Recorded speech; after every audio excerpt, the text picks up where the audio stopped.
Hi, welcome to another episode of the Crazy Green Landlord.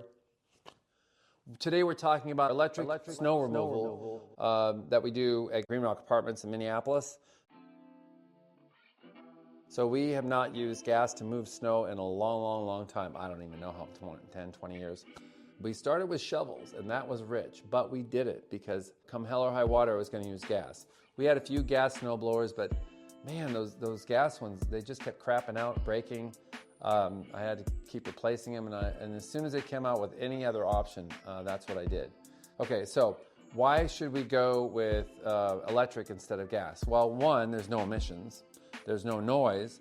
A lot of times when you're doing snow, if you're doing commercial and around other residential areas, it's in the middle of the night because you got to get it done so when they get up, they can move their car and et cetera, et cetera. So, and you don't want them sliding around on the sidewalk and packing it down and turning it into ice. There's no maintenance costs. I mean, literally, I can't remember anything I've ever done unless I've damaged it because I ran over something. But yeah, I think I've had maybe, in 10 years, we've been using electric snow blowers, probably 2 times to the shop to do a minor repair. Lower operational costs. I mean, there's nothing to do. There's no oil change, there's no adjustments. There's, making sure the bolts are tight. That's it. Longer life of equipment. Most of my equipment are 5+ years old. And like I said before, when I had gas equipment, it would die in a year. And there I'd sit with this multi-$1,000 piece of equipment that was pretty much not worth saving. So this is our Ego snowblower. It's a 2-stage snowblower, meaning that it's got one scoop that takes it up into the chamber and another pedal that shoots it out. So this thing will shoot snow 50 feet. So if you run out of room, you could just point it up on your neighbor's roof. Ha, ha. No, I'm just kidding. Don't do that. Yeah, it's got a lot of smooth action. Yeah, it's a snowblower. You just have multiple batteries. You can put 2 12-amp batteries in here. So I can do a 25-car parking lot with 6 inches of snow with one set of batteries. So we have 7.5 to 12-amp batteries. They're 100% recyclable.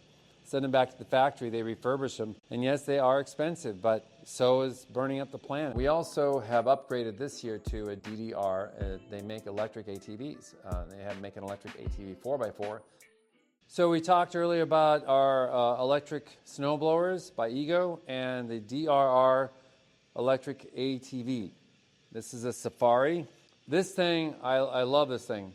Super quiet, no maintenance, no gas, no adjustments, no oil changes, nothing until I break it. This thing moves a ton of snow. It's solid, it moves wet snow, no problem.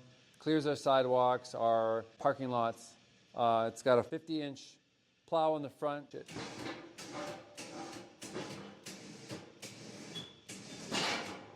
So the plow assembly is made by Swisher, and it's got a solid bar on the back that goes underneath the whole frame.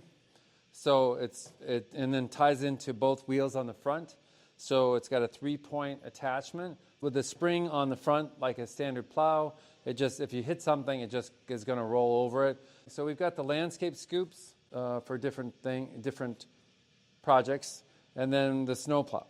And that's, I do so much stuff with this. Like you can grade with it, you move snow, you move mulch and dirt and whatever, landscaping. Of course, it's light duty. It's not like a Bobcat, but it gets the job done. So here's how electric ATVs compare to the gas ones.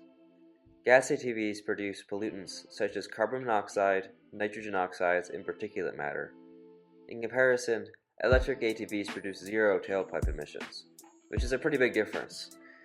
Gas ATVs actually produce more pollutants than cars do. A single gas ATV can emit up to 20 times more hydrocarbons and nitrogen oxides per mile than a car can. Partially because modern cars have rigorous emission standards, but ATVs often have less regulated engines.